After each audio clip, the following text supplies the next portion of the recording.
Bismillahirrahmanirrahim. Assalamualaikum warahmatullahi wabarakatuh. Perkenalkan, nama saya Abdul Hakim. Nomor hidup mahasiswa 0521532251. Program studi S1 Sistem Informasi dari UT Semarang. Baik, di sini saya akan mengerjakan tugas 3 dari dari mata kuliah struktur data, di mana dalam tugas 3 ini ada dua pertanyaan, yaitu pertanyaan nomor satu, buatlah program pencarian menggunakan algoritma Depth First Search DFS dalam bahasa Java. Di sini ada tiga perintah. Gunakan graf dengan 7 node yang mewakili A1, A2, A3, A4, A5, A6, dan 7. Tentukan sendiri nilai hubungan antar node. Lakukan pencarian angka N pada graf tersebut dengan DFS. Kemudian jelaskan tahap demi tahap proses pencarian dan gambarkan dengan rinci prosesnya. Yang nomor 2, buatlah program pencarian menggunakan algoritma Brute First Source BFS dalam bahasa Java. Sama, di sini ada juga tiga perintah. Bedanya adalah di poin 2, lakukan pencarian angka N pada graf tersebut dengan BFS.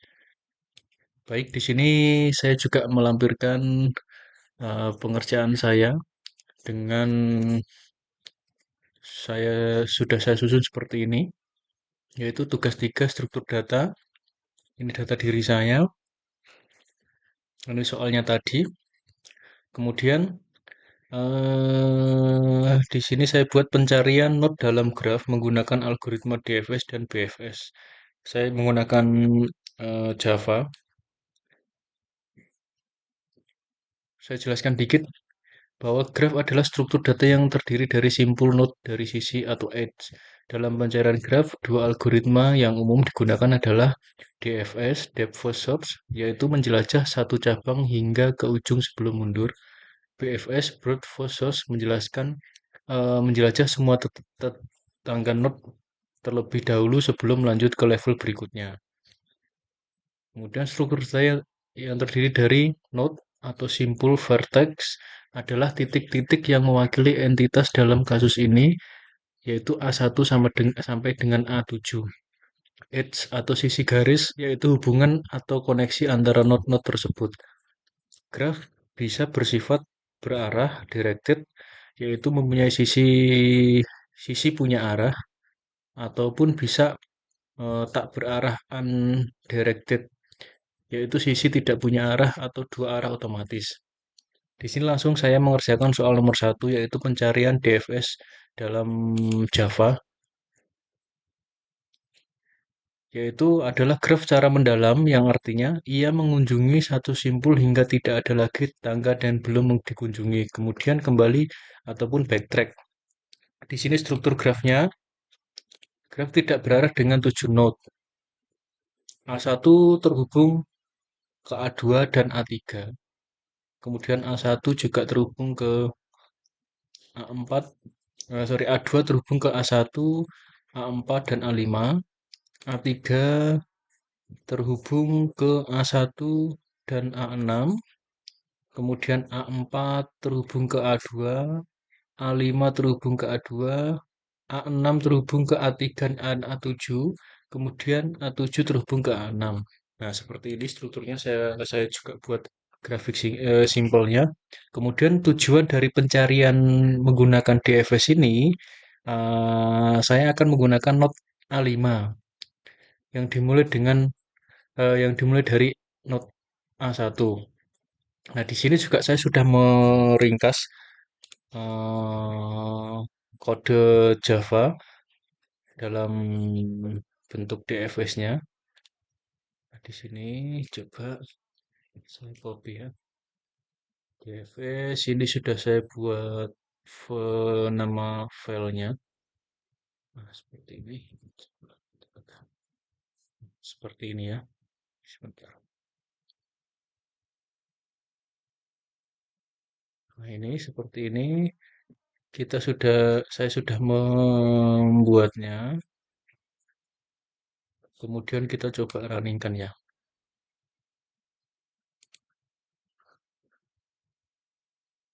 Nah, di sini pencarian DFS dari A1 ke A5, yaitu mengunjungi A1, mengunjungi A2, mengunjungi A4, mengunjungi A5. Nah, di sini tadi yang saya sebutkan, nah, cari node A5 menggunakan algoritma DFS dan dari node A1. Nah, ini ya yang A5 tadi ya.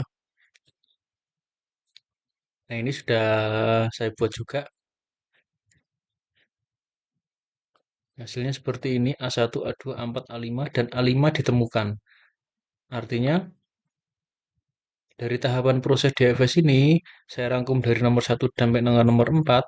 Di sini target ditemukan yaitu dari A2 ke A5. Nah, dari sini ditemukan hasilnya atau targetnya. Berhasil ya. Kemudian untuk soal nomor 2, pencarian BFS dalam Java, yaitu brute search BFS menjelaskan menyimpul tetangga terlebih dahulu sebelum lanjut ke level berikutnya menggunakan antrian. Di sini struktur grafnya sama. Jadi BFS maupun tadi di atas DFS itu kita bisa menggunakan struktur graf yang sama ataupun yang berbeda. Nah, ini saya memilih untuk yang membuat yang sama. Jadi seperti yang di atas tadi ya. Tujuannya pun juga saya mencari not A5 mulai dari A1 tapi menggunakan BFS. Jadi supaya perbandingannya nanti kelihatan ya seperti apa. Kemudian kode Java BFS juga sama. Ini juga saya sudah buat seperti ini. Saya sudah menjelaskan atau membuat rangkuman. Kemudian, nah, saya taruh di sini. Kita pastikan. Ini sudah public speech, public close profit. Nah, sudah. Ini kita runningkan ya. Nah, di sini BFS dari A1 ke A5. Mengunjungi A1, A2, A3, A4, A5. Nah, target juga A5 ditemukan.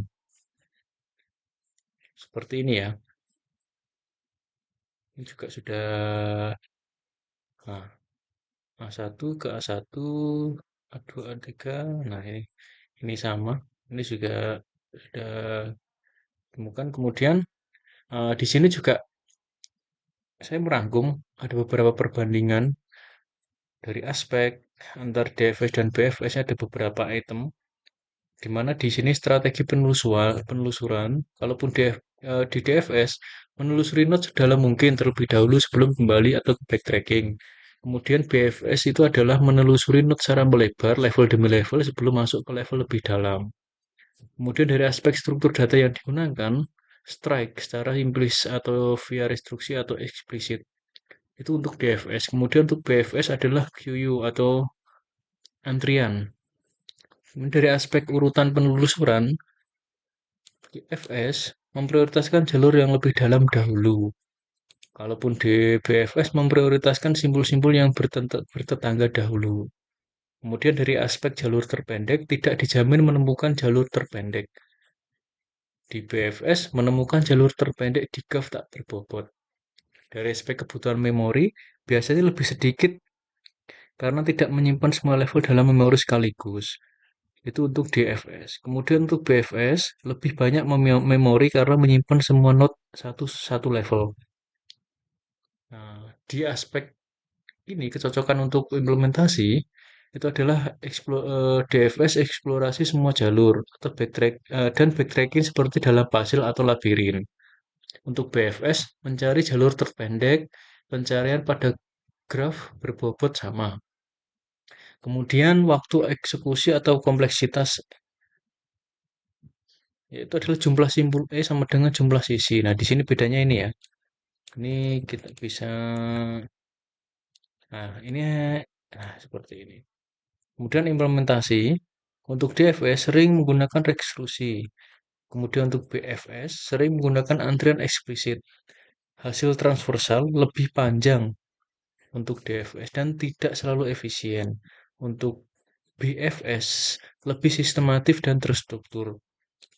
Kelebihannya menemukan solusi tanpa harus memeriksa semua node sederhana dengan rekursi atau itu untuk DFS. Kemudian kelebihannya BFS di sini adalah menjamin jalur terpendek ditemukan. atau directing tadi ya. Kemudian cocok untuk pencarian luas. Kekurangannya, nah, walaupun ada kelebihannya, ini masing-masing juga mempunyai kekurangan. Di DFS adalah bisa bisa masuk ke cabang yang dalam dan salah atau tidak efisien. Bisa infinite loop jika tidak berhati-hati. Kemudian untuk BFS butuh banyak memori, kurang efisien untuk GAF sangat besar. Nah, di sini ada juga saya buat contoh pengaplikasiannya. Dalam kasus dunia nyata atau keseharian, di mana untuk seperti puzzle atau permainan labirin ini BFS sangat cocok yaitu menyelusuri semua jalur kemudian menemukan solusi. Nah, untuk BFS ini sangat kurang efisien. Kemudian untuk media sosial, pencarian teman terdekat misalkan. Untuk DFS itu tidak efisien atau terlalu dalam, sedangkan BFS lebih tepat karena mencari tingkat koneksi terdekat. Kemudian untuk pemetaan rute di peta, untuk DFS itu bisa tidak optimal. Kemudian untuk BFS itu ideal jika semua jalur berbobot sama. Jadi itu ya contoh-contoh saya jelaskan tambahkan tadi untuk memperlengkap rangkuman saya itu ada contoh pengaplikasiannya.